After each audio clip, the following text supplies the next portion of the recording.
Yes, lads and ladies, how's it going? Max here, and welcome back to a match review of Tottenham versus Southampton. Tottenham have come away from St Mary's, putting 5 past Southampton with a huge thanks to Heung-min Son with 4 goals. 4 goals, you know. Heung-min Son absolutely on fire today.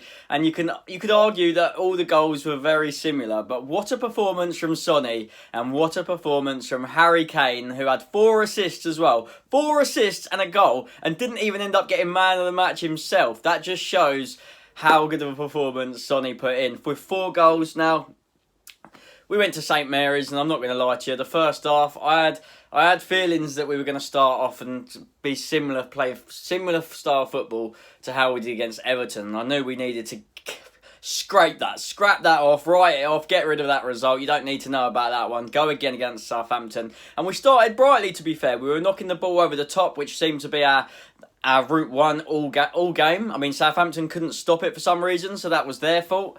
We had 2 goals disallowed for being offside, so Kane had the ball in the back of the net twice in the first half, and it slowly but surely looked like it was going to turn out and be one of those annoying days, because Doherty was out of position, and when he was out of position, that I can't remember that right winger, or the left winger, sorry, with like the blonde hair that he had, Dewsbury or something, I don't know, but he was causing us problems over on the wing. Hugo Lloris made some good saves, and then we did end up going 1-0 down. Kyle Walker-Peters, brilliant ball over the top, absolutely fantastic ball to Danny Ings. He finds himself in between the 2 centre-backs of Dyer and Sanchez, who I'm sure a lot of you will say Dyer isn't good enough still, or Sanchez needs to be playing with Toby or whatnot. But anyway, Danny Ings has brought it down, and the touch was beautiful, and he's hit it across goal, across Hugo Lloris into the back of the net for 1-0, and arguably they probably deserved it, to be fair, Southampton, because in the first half we were absolutely awful. We couldn't get any passes going, we couldn't do anything. Tanguy Ndombele, obviously, he started and he was on the pitch. He actually put in a decent first half performance, you know. I thought he took the game by the scruff of the neck. He actually picked the ball up in midfield, done one of them little spins, and just before half-time, put a beautiful through ball into Harry Kane, and he slid one in. It was actually going away from the keeper, and everyone thought it was actually going out. Heung-min Son had other ideas, ended up getting the ball and smashing it back across the keeper. Similar sort of angle where Danny Ings' was. And just before half-time, in the 47th minute, so in literally added time of the first half, Son makes it 1-1, and that would have made Jose Mourinho's team talk a lot more easier, because the second half, Ndombele got taken off, right, which I was a bit gutted about. Lo Celso came on, and he just seemed to find those little gaps. He tries to get going forward, and he comes back, and he's just so much better defensively. So Lo Celso come on, and honestly, from the get-go in the second half, balls over the top, they just couldn't contain us. Son, another goal. Son, hat-trick. They were very similar. And then the 4th goal that Son scored, Kane's passing ability, by the way, is out of this world. It's second to none. He's going to end up getting more assists than Kevin De Bruyne at this rate.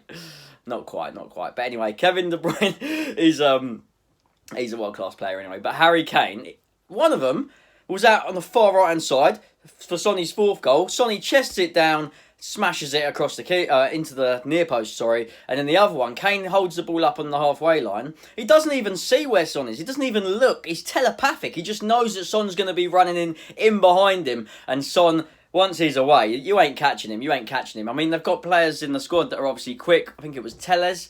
Kyle Walker-Peters is reasonably quick, but Son, different gravy, mate. Absolutely different gravy, and that has put us 3 points on the board.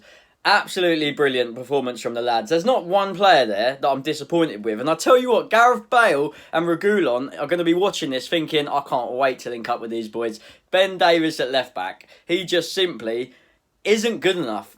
And we've been saying this for so long now, we've been going on about this, but we've finally got a left back, someone that can compete with Ben Davies, and I'm really looking forward to seeing those two linking up in the squad. Because if you're Bale and you're seeing that second half performance that we've just put in, you're knowing that we're going to play balls over the top. Maybe that's what Mourinho wants to play. Maybe he wants to play that style of football. But honestly, Son, Bale, Kane, Bergwijn, obviously, Lucas wasn't Lucas's best performance today, but I know Mourinho really does like him, and we honestly look like I'm going to be too big-headed, aren't I? It's one win that we've had this season out of 2 games, but I honestly feel that we can turn things around and just push, have a proper good go this season. Dele Alli got left out of the starting lineup and wasn't even on the bench. So questions are going to be made whether he's actually heading out of Tottenham Hotspur Football Club and whether he's going PSG, whether he just goes somewhere on loan. I guess we'll just have to wait and see. Let's face it, he hasn't been good enough the last 18 months.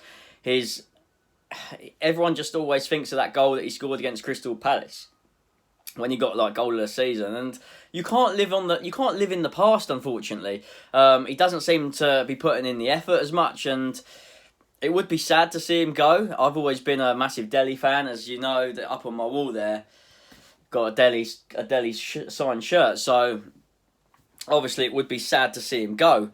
But with the likes of players like Ndombele performing, Lo Celso, Højbjerg coming into his own, I think he had a decent performance against his former club today. It's just finding what formation we want to have and to use to go forward. Whether he's going to be playing Son, Bale and Kane every game, it's loads of questions to be answered. And I'm a massive fan also of Eric Lamela. When he came on, he made a couple of chances. That's another player that I'm sure people do forget about.